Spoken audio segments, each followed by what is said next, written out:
उसका गणना हो सके, लेकिन मैंने इतने गायों का दान किया कि उसको कोई गिन नहीं सकता। आकाश में जितने तारा है उनकी कोई गणना कर सके तो कर ले, लेकिन इतनी गायों का दान किया कि उसको कोई गिन नहीं सकता। या वर्षों वर्ष धाराश्च, आकाश से जो वर्षा की बूंदें गिरती है मैं मानता हूं उसको कोई गिन ले, लेकिन मैंने इतनी गायों का दान किया कि उसको कोई गिन नहीं सकता। भगवान कृष्ण भी फटे हुए नेत्रों से देखने लगे। कन्हैया ने कहा सरकार यही पर रुक जाइए, संदेह हो रहा है। एक गाय दान करने से व्यक्ति बैतरणी पार कर जाता है। लोग कहते हैं एक गाय अगर दान कर दीजिए तो नरक नहीं जाए, बैतरणी में नहीं पड़ना पड़ेगा। और आपने इतनी गायों का दान किया, इसके बाद भी आप गिरगिट बन गए। और हमने आपसे कहा महाराज गौदान जीवन में अवश्य करना चाहिए। और एक निवेदन आपसे करते हैं, अब तो ये स्थिति है कि 100 रुपया हाथ में लेंगे और गौदान का संकल्प पढ़ा जाएगा। 100 रुपए में गाय कहीं नहीं मिलती। जिस पूछ को आप लोग पकड़ते हैं पूछियो नहीं मिलेगी 100 रुपए। अच्छा, इसमें गलती दोनों लोगों की है। यजमान सोचते हैं कि 100 रुपए में कम खर्चा में ज्यादा पुण्य ले ले, और आचार्य पंडित जी लोग ये सोचते हैं कि नहीं करने से अच्छा है 100 रुपया देना। ये भी बात आप समझिए, नहीं तो आचार्यों को मना कर देना चाहिए 100 रुपए में गौदान नहीं कराया। गौदान करने का सामर्थ्य अगर आपके अंदर नहीं है तो चाहे 10 रुपया 20 रुपया 30 रुपया 1000 अगर आपने हाथ में रखा है तो गौदान का संकल्प मत करिए, गोग्रास का संकल्प करिए कि मैं गाय के निमित्त भूसा चारा दाना के लिए दान दे रहा हूं। सारी बुद्धिमानी चतुराई यही चलती है, उनके साथ नहीं चलने वाली वो सब देखे। लेकिन निवेदन यह है बंधुओं कि गौदान अवश्य करना चाहिए अपने जीवन में। आज हमारे यहाँ वैदिक विधान ही विलुप्त होता जा रहा है। नहीं तो पहले अभी भी जब विवाह होता है, विवाह के मंडप में, तो कन्यादान के तत्पश्चात तुरंत ही कन्या का पिता वर को गौदान का संकल्प करता है। और आपसे निवेदन कर रहे हैं, जैसे 10-20 लाख रुपया लगाकर बेटी का विवाह कर रहे हैं आप लोग, उसी में 10-25 हजार और जोड़ लीजिए। कन्या के विवाह के समय दामाद को गौदान अवश्य करें। 10-20 हजार और जोड़ लीजिए, चाहे जिस वर्ण के हैं आप, ब्राह्मण क्षत्रिय वैश्य शूद्र कोई भी है, गौदान अपने दामाद को अवश्य करिए।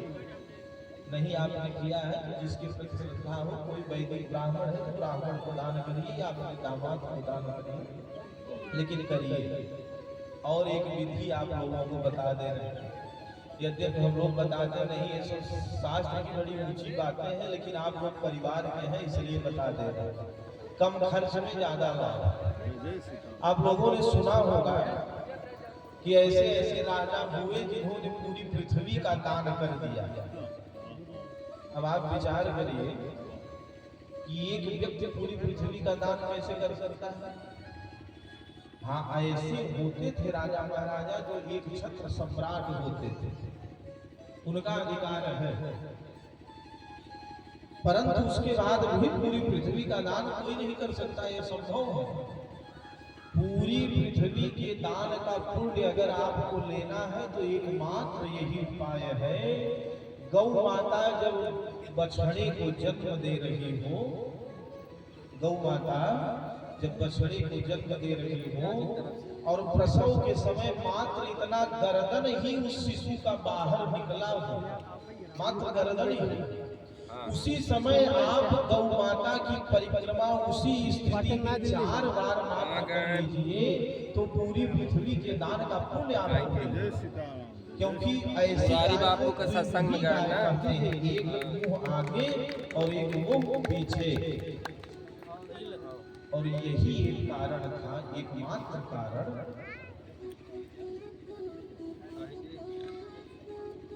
कि महात्मा ब्रह्मा जी ने महात्मा गौतम से अहिल्या जी का विवाह किया। अहिल्या जी प्रकट हुई तो ब्रह्मा जी के पास अहिल्या जी प्रकट हुई तो महाराज इतनी सर्वांग सुंदरी थी कि सब लोग ये चाहते थे कि हमारा विवाह इन्हीं के साथ हो। अब जब पद एक है और अभ्यर्थी अनेक है तो भाई होड़ तो लगेगी। सारे लोग ये अभिलाषा अपने हृदय में पाल लिए कि अहिल्या का विवाह मेरे साथ है। जब ब्रह्मा जी ने देखा कि सभी लोग चाहते हैं तो ब्रह्मा जी ने एक शर्त रखी, इस पृथ्वी की परिक्रमा जो सबसे पहले करेगा उसी के साथ अहिल्या का विवाह करेंगे। महात्मा गौतम भी उसी सभा में थे। उन्होंने देखा धौम्य मुनि का आश्रम है और आश्रम में गाय है, गौ माता बछड़े को जन्म दे रही है। दौड़ कर वो गए और गौ माता की परिक्रमा 4 बार कर लिए। तो दान का पुण्य तो मिलता ही मिलता है, पूरी पृथ्वी की परिक्रमा का भी पुण्य मिलता है। सारे लोग दौड़े परिक्रमा करने के लिए। महात्मा गौतम चले आए ब्रह्मा जी के पास। उन्होंने कहा पूरी पृथ्वी का परिक्रमा करके आ रहा है। ब्रह्मा जी ने कहा 5 मिनट में। गौतम जी ने कहा सरकार आप कह दीजिए कि शास्त्र झूठे हैं, ये बात शास्त्रों में लिखी गई है, आप कह दीजिए कि शास्त्र झूठे हैं।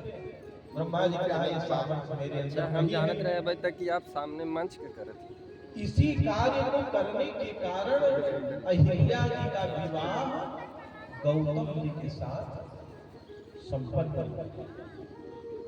इसलिए गौदान अवश्य करें और आपके घर में गौ माता है उनकी परिक्रमा अवश्य करें। गाय ही अंत का स्रोत है। गाय को हम नहीं पालते, गाय हमको पालती है। लेकिन इस कलिकाल की विडंबना हम लोग कुत्ता पालने को तैयार है, गाय पालने को तैयार नहीं है। लेकिन आपको बता दें इस बात को, अगर गाय आपके यहाँ है तो धन की कमी होने वाली नहीं है। हमारे दादाजी एक कहावत कहते थे, शास्त्र में तो बहुत सारी बातें हैं। देखा बेटा धन की थोरी तो राखा गाय बियाऊ घोड़ी। और देखिए टीएन सिंह जी हमारे सामने मुस्कुरा रहे हैं। इनके पास 2 वेद लक्षणा गाय है। गाय उसी को कहते हैं जिसको ककुत हो शासनाधिपत्यम ओह लक्षणम। 4 अंगुल जिनका दिल उठा हुआ हो और 4 अंगुल जिसकी ललरी लटक रही वही गाय है, चाहे वह लाल हो, नीली, पीली, सफेद कोई भी हो। भक्तवत्सल भगवान की। और जिनके ककुत और ललरी नहीं वो गाय गाय नहीं है। और टीएन सिंह जी 2 गाय रखे हैं, दोनों में लक्षण है। और जिस दिन से गैया रखे उसी दिन से घरा डबल होने लगा। अगर असत्य बोल रहा हूं तो बता दें। गौ माता के पूजन का और सेवा का एक प्रभाव है, इसलिए गाय अवश्य रखें। भगवान ने कहा कि राजन आपने इतना दान किया तब आप गिरगिट क्यों बने? राजा ने कहा सरकार एक अपराध हो गया। एक दिन मैंने गौशाला में एक ब्राह्मण को एक गाय दान किया। ब्राह्मण देवता लेकर चले गए अपनी गौशाला में। रात्रि में वहां से खुलकर वो पुनः मेरे यहाँ आ गई और दूसरे दिन मैं पहचान नहीं पाया उसी गाय को दूसरे ब्राह्मण को दान कर दिया। अब इधर से ब्राह्मण गाय लेकर जा रहे हैं, उधर से वो ब्राह्मण खोजते हुए आ रहे हैं। दोनों लोग आपस में विवाद करने लगे। एक ब्राह्मण कहते कि गाय मेरी है, एक कहते ये मेरी है। जब दोनों लोग उलझन में हो गए तो दोनों लोग मेरे पास आए हैं। उन्होंने कहा राजा ही इसका निर्णय करें कि गाय किसकी है, गाय किसकी है। अब मैं क्या निर्णय करूं, क्योंकि वही गाय मैंने एक दिन पहले एक ब्राह्मण को दान दिया था और आज फिर वही गाय मैंने दूसरे ब्राह्मण को दान दे दिया। मैंने ब्राह्मणों से कहा कि गाय के बराबर स्वर्ण की मुद्राओं को ले लो, लेकिन ब्राह्मण अड़े रहे नहीं, मुझे गाय ही चाहिए। और क्यों ब्राह्मण लोग इस पे जिद किए थे कि मुझे गाय ही चाहिए, उसका भी कारण है। हमारे शास्त्रों में 3 चीजें अमूल्य है, 3 वस्तुएं जिनका कोई मूल्य नहीं है। एक तो माँ, जिस माँ के गर्भ से हमारा आपका जन्म हुआ है उसका कोई मूल्य नहीं, चाहे जितना रुपया पैसा दे दे, सेवा सरकार कर दे, सबका मूल्य। और दूसरी गौ माता। गाय का भी कोई मूल्य हमारे शास्त्रों में निर्धारित स्पष्ट रूप से नहीं है। गाय अमूल्य है, 10-20 हजार दे दे तो भी कम है, 1 रुपया दे दे तो भी बहुत है। और तीसरे वैदिक ब्राह्मण जिन्होंने वेद का अध्ययन किया, 1 करोड़ दक्षिणा दे दे तो भी कम है, और 1 रुपया दे दे तो भी ज्यादा है। यह 3 लोग अमूल्य है हमारे शास्त्रों में। और ब्राह्मण अगर है, अग्निहोत्री ब्राह्मण है, वेद पाठी ब्राह्मण है, तो उस ब्राह्मण के जीवन का सर्वस्व धन सब कुछ गाय ही है। और उसका कारण जानते हैं क्या है? क्योंकि गाय को ही यज्ञ संभूता कहते हैं। गौ माता के दूध से, मट्ठे से, दही से, घृत से ही यज्ञ का संपादन, कर्मकांड का संपादन और पूजा पाठ ये सब संपन्न होता है। बिना गाय के सनातन धर्म ही अधूरा। अब इसको नेता लोग न समझे तो अलग की बात है, उनसे धर्म से कोई मतलब है नहीं, केवल गाय के नाम पे वोट ले ले बस। लेकिन गाय यज्ञ संभवता है, बिना गाय के। और आपसे एक बात और निवेदन करें, देखिए बात में बात बढ़ती जा रही है।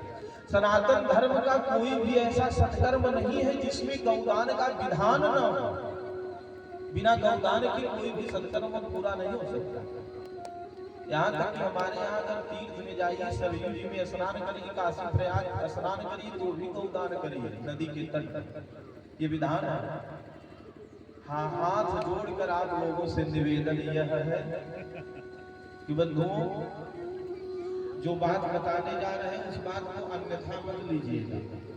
अगर आप पूजा पाठ कर रहे हैं और आपके घर में गौ माता का घृत नहीं है, समझिएगा, तो भैंस के घी से हवन कर लीजिए, लेकिन बाजार का घी मत ले आइए। और हमारे शास्त्रों में भैंस के घी से हवन करने का विधान है। मैं ग्रंथ का नाम भी बता दे रहा हूँ, धर्म सिंधु को जाकर पढ़ लीजिए।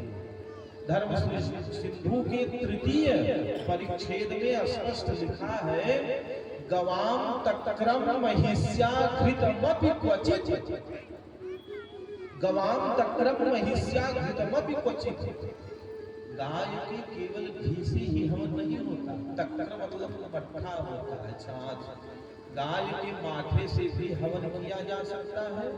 और महिष्या घृतमपि क्वचित्, भैंस के घी से भी क्वचित मतलब कहीं कहीं हवन किया जा सकता है। और आप लोग बुद्धिमान हैं, बाजार से जो घी मिलता है पता नहीं बकरी भेड़ गधे का किसका घी है ये नहीं पता। इसलिए अगर गाय का घी नहीं तो भैंस के घी, शुद्ध घी से देवताओं का अर्चन पूजन वंदन और देवताओं को आहुति प्रदान करिए। बाजार का प्रयोग करने का प्रयास मत करिए। प्रेम से बोलिए भगवत्सल भगवान की जय। राजा नंद ने भगवान से कहा, सरकार अब मैं कैसे निर्णय करूं कि ये गाय किस ब्राह्मण की है। एक कहता है बताइए आपने मुझे दिया, दूसरा कहता है आपने मुझे दिया। तो दोनों जब कहते तब ऐसे ऐसे मैं सर हिलाता।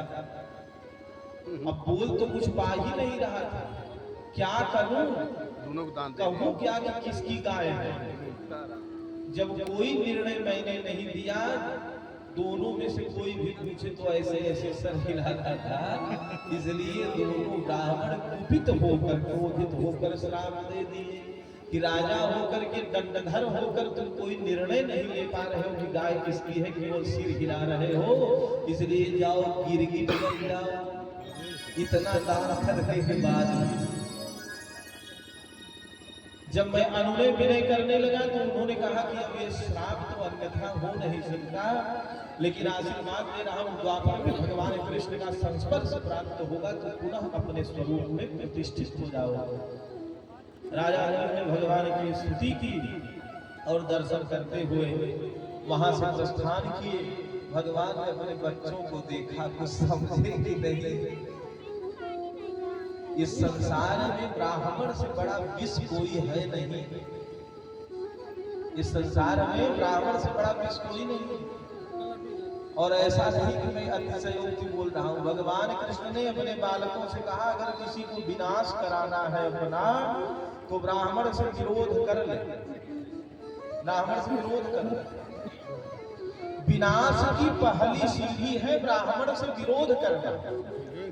हाँ, अगर आपके अगल बगल में पटीदार में कोई ब्राह्मण है, उनसे झगड़ा वाद विवाद हो जाए तो आपका पर्सनल मैटर है, लेकिन संपूर्ण ब्राह्मण समाज से ही जो विरोध कर ले वो अपने विनाश की पहली सीढ़ी पर कदम रख चुका है। और भगवान ने अपने बच्चों से कहा बालकों, अगर कोई समुद्र में कूद जाए, हलाहल विष पी ले, अग्नि में कूद जाए तो मेरे अंदर सामर्थ्य है उसको बचा सकता हूँ। लेकिन अगर कोई ब्राह्मण का धन खा ले, ना हम हाला हलम मन्ने ब्रह्मस्वारणि पावकः, हलाहल विष से बचा सकता हूँ, अग्नि से बचा सकता हूँ, कोई समुद्र में कूद जाए तो उसे बचा सकता हूँ। लेकिन अगर कोई ब्राह्मण का धन छीन ले और खा ले तो मेरे अंदर भी सामर्थ्य नहीं कि मैं उसको बचा सकूं। ब्रह्मस्वारणि पावकः, उसके घर में ब्रह्माग्नि लग जाती है, कुल खानदान कुलम समूलम दहती, कुल खानदान के सहित वह व्यक्ति नष्ट हो जाता है। आज नहीं तो कल, कल नहीं तो परसों। और मैं आपको कहना चाहता हूँ इस मंच से, ब्राह्मण ही नहीं किसी भी जाति का कोई भी व्यक्ति हो, असहाय है, गरीब है, निर्धन है, किसी भी जाति का, और आपने धोखे में अनजाने से अन्याय पूर्वक अगर उसका 1 रुपया खाया है तो 1000 भरने को तैयार रही। अगला नंबर आता है, इतना नोट करिए। और कन्हैया ने बच्चों से कहा बालकों,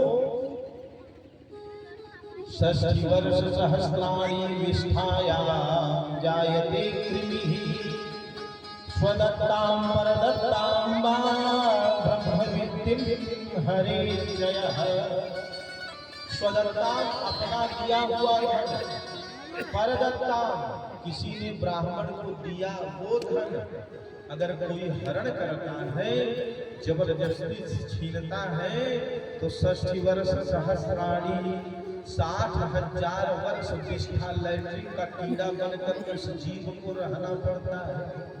अपने बालकों को भगवान ने उपदेश दिया, लौट कर द्वारिका के महल में आए और भगवान ने स्वयं भगवान लक्ष्मी नारायण का पूजन किया।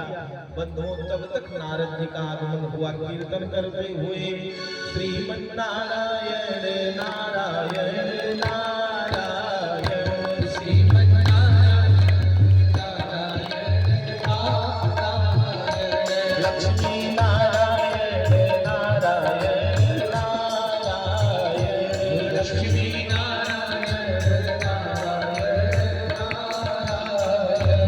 केशव नारायण नारायण नारायण, केशव नारायण नारायण नारायण, केशव नारायण नारायण नारायण, केशव नारायण नारायण नारायण,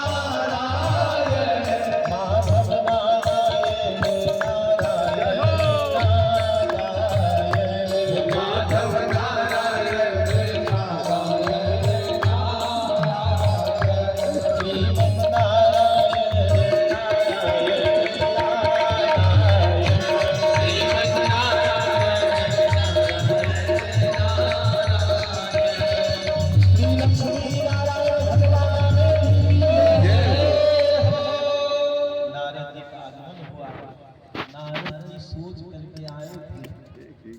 इतनी पत्नियां हैं, सबके साथ तो एक साथ रहते नहीं होंगे।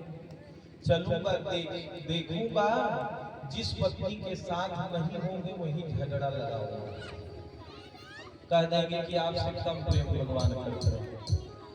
प्रेम से बोलिए भक्तवत्सल भगवान की जय।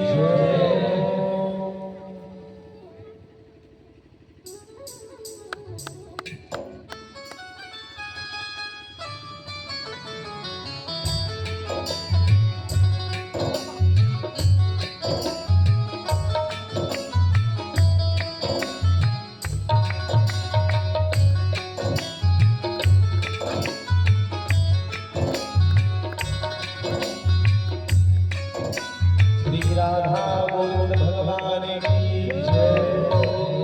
नारद जी जब द्वारिका पहुंचे तो भगवान ने अभिवादन किया, जलपान किए। नारद जी ने भगवान कृष्ण ने कहा थोड़ा माताओं से भी मिल लो। कन्हैया ने कहा बिल्कुल मिल लीजिए। 16,108 कक्ष में नारद जी 1 महीने तक भ्रमण करते रहे, और 1 महीने भ्रमण करने के बाद जब पहुंचे जिस कक्ष में जाते तो भगवान उस कक्ष में किसी कक्ष में अपनी पत्नी के साथ चौसर खेल रहे हैं, किसी कक्ष में बच्चों को उपदेश दे रहे हैं, किसी कक्ष में उद्धव जी के साथ मंत्रणा कर रहे हैं, किसी कक्ष में गर्गाचार्य जी से शास्त्रों का उपदेश श्रवण कर रहे हैं। 1 महीने घूम करके जब नारद जी आए तो कन्हैया ने नारद जी से कहा क्यों बेटा जी ठीक हो? नारद जी ने कहा सरकार जीवन में पहली बार आज चतुराई फेल हुई। जय जय सीताराम। भगवान कृष्ण ने कहा कि तुम्हें नहीं पता है इस संसार के सबसे चतुर बुद्धिमान हम भोले बाबा नहीं है कि हम भोले बाबा और पार्वती में झगड़ा लगा देते। हम पहले ही आप सारी कलाओं को जानते हैं। अभिवादन करके नारद जी वहां से प्रस्थान करें। ये बंधुओं देखिए, आज सुबह एक ब्राह्मण देवता हमसे कह रहे थे महाराज जी कल आपने मंच से ब्राह्मणों के लिए कुछ कहा नहीं कहना चाहिए था, अपमानजनक बात है। देखिए आपके समझने की प्रक्रिया कुछ दूसरी हो सकती है,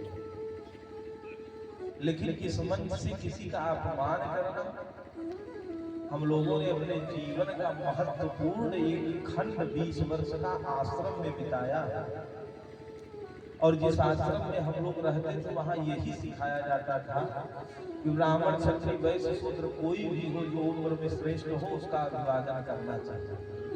अपमान की बात थोड़ी दूर नहीं। आप अगर हमारी बात न समझ पाए हो तो फिर से हम बता दें, हमने ये कहा था कि बिना पढ़े कोई डॉक्टर नहीं होता। IAS PCS करने के लिए बनने के लिए पढ़ना पड़ता है।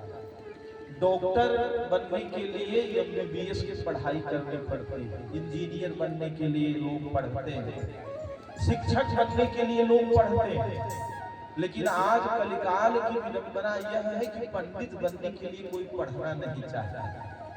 कोई बिजनेस व्यापार 40 वर्ष तक किए या पढ़ाई किए, अगर उसमें नहीं सफल हुए तो सोचते हैं चलो झोला उठाओ शंख, यही व्यापार अच्छा है, पंडित ही बन जाए। हमने ये कहा था, हमने ये नहीं कहा कि या ब्राह्मणों का हमने अपमान नहीं किया। हमारी ये अभिलाषा है कि ब्राह्मणों का, क्षत्रियों का, वैश्यों का, शूद्रों का नित्य उत्तर विकास हो, लेकिन विकास शास्त्रीय प्रक्रिया से हो। हमारे वेद का जो विधान है, ब्राह्मण को अगर पांडित्य कर्म करना है तो वैदिक विद्वानों के बीच में बैठकर शास्त्रों को जाने, जिससे किसी सभा में बोलने के योग्य हो। ये हमने कहा था। अगर ब्राह्मण नहीं रहेंगे तो धर्म का उपदेश कौन देगा? सनातन धर्म ही बिना ब्राह्मण के अधूरा है। आप समझ न पाए, कभी कभी ये समस्या हो जाती है कि आप जो कह रहे हैं अगला व्यक्ति वो न समझे तो ठीक है। समस्या तब उत्पन्न होती है जब वो बात वो न समझकर कुछ दूसरा अर्थ समझने लगे, तब बड़ी विचित्र समस्या हो जाती है। एक जगह रामचरितमानस की कथा हो रही थी। अयोध्या से एक महाराज जी आए थे और महाराज सार्वजनिक रूप से कथा हो रही थी, पूरे गांव से चंदा लेकर। उस गांव में एक सेठ जी थे, बड़े धनवान थे, जिनके पास धन ज्यादा होता है लोग उनको सेठ कहते हैं। उनके पास जब कमेटी के लोग गए चंदा लेने के लिए तो उन्होंने कहा पहले कथा सुनूंगा तब चंदा दूंगा, अगर कथा अच्छी लगी तो चंदा दूंगा। कमेटी वालों ने विचार किया कि भाई भगवान की कथा है, कहने की शैली अलग अलग हो सकती है, बाणी अलग हो सकती है, लेकिन कहते तो लोग भगवान को ही। कौन ऐसा होगा कि जिसको अच्छी न लगे? कुछ तो देंगे। अच्छा, संयोग की बात, वो एक आंख के काने थे, नेत्रहीन जन्मजात, पहले दिन आए, सारे लोग ग्रामवासी क्षेत्रवासी सब लोग बैठे थे। उनके लिए एक विशेष कुर्सी लगाई गई थी। सेठ जी आए, इसी पर बैठे थे। सेठ जी आए और जैसे ही बैठने लगे, संयोग की बात, प्रसंग ये चल रहा था। महाराज जी कह रहे थे कि जो अपने जीवन में कथा नहीं सुनता, उसके जो ये कान के बिल है वो सर्प के बिल के समान है। कान का जो यह छेद है कर्णरंध्र है। और यही चौपाई को स्वामी जी ने रामचरितमानस जी में लिखा है।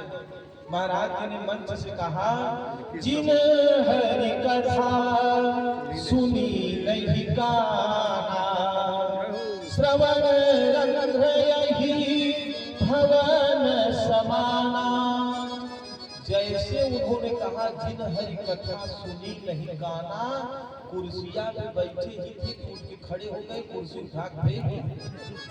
उन्होंने कहा अगर मेरी एक आंख फूट गई, मैं काना हूं, तो मेरा क्या दोष है?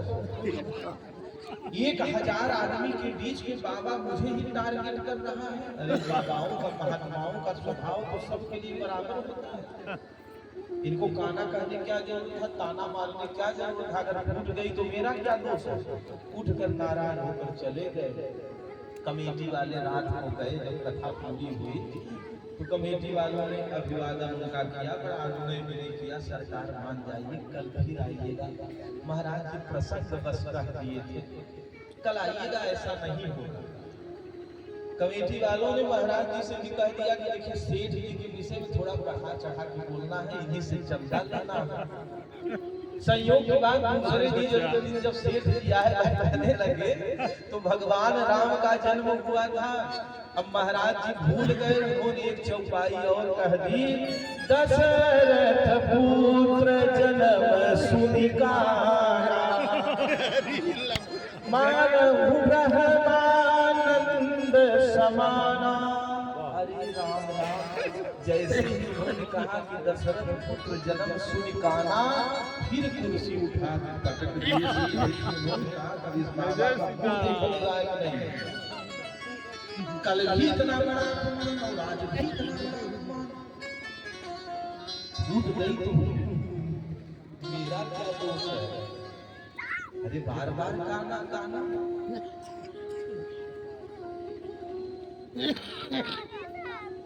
एक कहावत है, किसी काना लूला लंगड़ा व्यक्ति से अगर कह दो तुम लूले हो तो टूट पड़ेगा।